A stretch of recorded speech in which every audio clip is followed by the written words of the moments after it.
Je m'appelle Benjamin Clavel et je suis le réalisateur de Matrix Génération.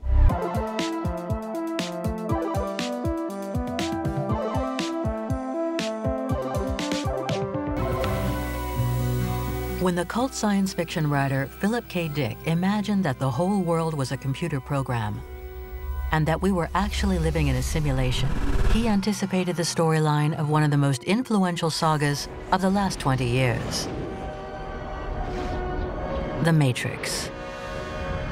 C'est un film qui mêle l'œuvre Matrix et la société dans laquelle l'œuvre a émergé, donc les années pré-2000. Et puis notre époque actuelle. Beaucoup de gens se réclament de Matrix pour des bonnes ou des mauvaises raisons, avec les symboles de la pilule rouge, de la pilule bleue. Revenir sur le phénomène Matrix, pourquoi ? Quel était le sens contenu, l'essence contenue dans Matrix pour raconter un petit peu les 25 dernières années, en gros, de notre époque et de notre société occidentale. Et Wachowski, moi, j'ai beaucoup aimé leur trajectoire parce qu'il y a quelque chose de foncièrement indépendant. Elles ont fait des films de studio, mais elles ont vraiment commencé par un coup de bluff. Au départ, elles voulaient faire Matrix. On leur a dit c'est trop tôt, en gros, on n'arrivera pas à réunir un tel budget, donc vous allez faire Bound, qui est une sorte de film noir, lesbien. Il y a déjà cet esprit rebelle.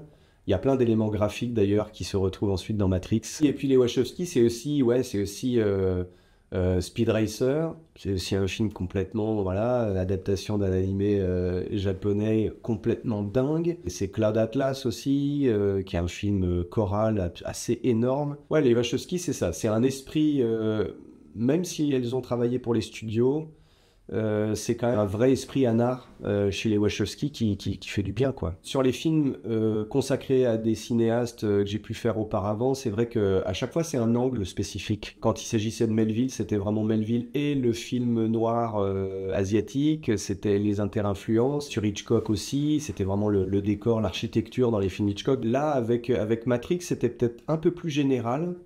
Et surtout, c'était des films qui ne sont pas adressés à la même chaîne et à la même case, à la même unité. Là, on est pour Arte, la case pop culture. Donc, l'objet de cette case, cette unité, c'est vraiment de mettre en regard une société et une œuvre. If psychedelia reinterprets reality through drugs, computer technology reinterprets the world through virtual reality. And LSD was a crucial element in nurturing the spirit of Silicon Valley.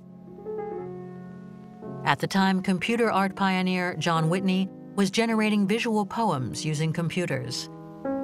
In 1970, he produced a series of films for IBM and Caltech, which he entitled Matrix. Il y a une attente très forte quand on se met à parler de Matrix. Ah, qu'est-ce que vous avez d'intéressant à nous dire ? C'est difficile parce qu'on a la peur d'autant plus de décevoir. C'est pour ça que c'est un documentaire société, c'est pas un documentaire que de cinéma. Il y a deux co-auteurs aussi.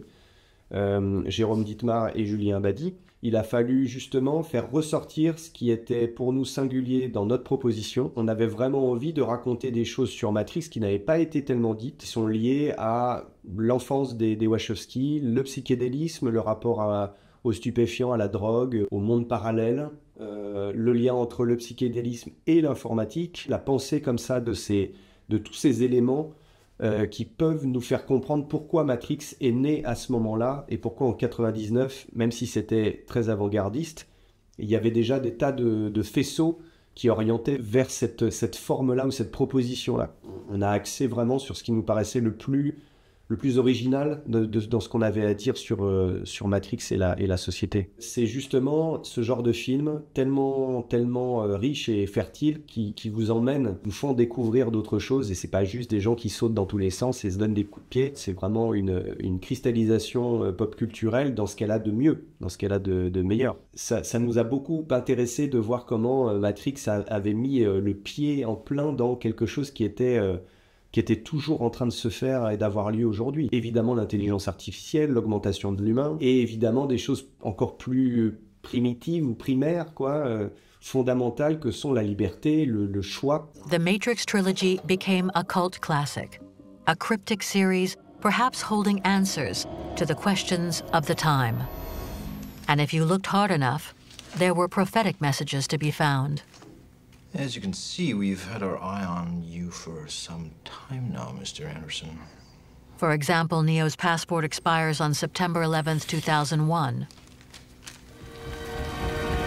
Ce qui réunissait les Wachowski dans toutes leurs influences, c'était les comics, c'était évidemment le storyboard quand il s'agit du cinéma, c'était les films d'animation, les animés japonais, etc. Donc il y avait quelque chose dans le dessin et l'animation, quelque chose qui était un peu matriciel, une envie d'une sorte d'hommage, de prolongement un peu intemporel, et en plus d'incarner des personnages plutôt que d'avoir recours à des images d'archives à nouveau pour les montrer. J'avais envie d'étendre et de se dire, voilà, ces deux personnages qui pourraient être les Wachowski, qui pourraient être deux autres adolescents de l'époque. Ça me permet de ne pas les identifier complètement et de pouvoir les faire évoluer dans le temps, puisque le film est chronologique, et d'arriver jusqu'à des personnages qui commencent avec le jeu vidéo ou le film qu'on regarde au sous-sol à la télé, et puis jusqu'au casque de VR où finalement il n'y a plus de dialogue direct, on est dans autre chose.